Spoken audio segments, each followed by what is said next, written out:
8 ରୁ 9 ମାସ ହବ ଆଉ ଯେତେବେଳେ ମୁଁ ପ୍ରାର୍ଥନାରେ ଥିଲି ମତେ ପ୍ରଭୁ ଜ୍ଞାତ କଲେ ଓଡ଼ିଶାର ଅନେକ ଯୁବା ଯୁବତୀ ଆମେ ଉଠାଇବା ପାଇଁ ଚାହୁଁଛୁ।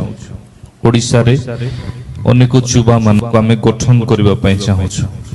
ସେତେବେଳକୁ ମତେ ପ୍ରଭୁ 3 ଜଣକୁ ଦେଖେଇଲେ ଆଉ ମୁଁ ସେମାନଙ୍କୁ ୟୁଟ୍ୟୁବରେ ଦେଖିନଥିଲି କିମ୍ବା ସେମାନଙ୍କୁ ପ୍ରକୃତରେ ମୁଁ ଜାଣିନଥିଲି।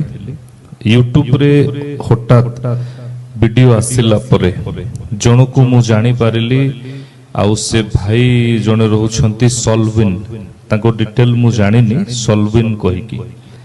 ଆଉ 2 ଜଣକୁ ମୁଁ ବର୍ତ୍ତମାନ ଯାଏଁ ପାଇନାହିଁ, କିନ୍ତୁ ମୁଁ ତାଙ୍କୁ ଭିଜନରେ ଦେଖିଛି।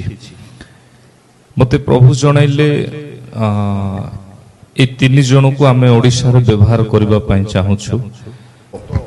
ଗୁରୁତ୍ୱପୂର୍ଣ୍ଣ କଥା କହିଲେ ପ୍ରଭୁଙ୍କର ବ୍ୟବହାର ଯୋଗ୍ୟ ଦାସ ହେବା ନିମନ୍ତେ ଆପଣଙ୍କୁ ପ୍ରଭୁ 3 ଜଣଙ୍କ ବିଷୟରେ କହିଛନ୍ତି, ଯାହାଙ୍କର ନାଁ ଆପଣ ଧରିଲେ। ମୁଁ ସେ ବ୍ୟକ୍ତିଙ୍କୁ ବ୍ୟକ୍ତିଗତ ଭାବରେ ଜାଣେ ନାହିଁ, କିନ୍ତୁ ମୁଁ ଜାଣିଛି ସେ ବ୍ୟକ୍ତି କିଏ ହେଲେ କି ଆଉ ପ୍ରଭୁ ତାଙ୍କ ଏଇ ଯୁବାବସ୍ଥାରେ କେମିତି ବ୍ୟବହାର କରୁଛନ୍ତି ଏଇଟା ମୋ ପାଖରେ ରିସେଣ୍ଟ ରିପୋର୍ଟ ବି ଅଛି ମୋ ପାଖରେ। ଆଉ ମୁଁ ଶୁଣିପାରୁଛି ତାଙ୍କୁ କେମିତି ପ୍ରଭୁ ବ୍ୟବହାର କରନ୍ତି। ମୁଁ ତାଙ୍କୁ ବ୍ୟକ୍ତିଗତ ଦେଖି ନାହିଁ, ସେ ମୋତେ ବ୍ୟକ୍ତିଗତ ଜାଣନ୍ତି, ଯେହେତୁ ସେ ଆମମାନଙ୍କ ଅଞ୍ଚଳର ଲୋକ। ଆମ ଲୋକ ସେ ଅବଶ୍ୟ ଆମ ଅଞ୍ଚଳ ରହୁନାହାନ୍ତି, ବାହାରେ ରହୁଛନ୍ତି।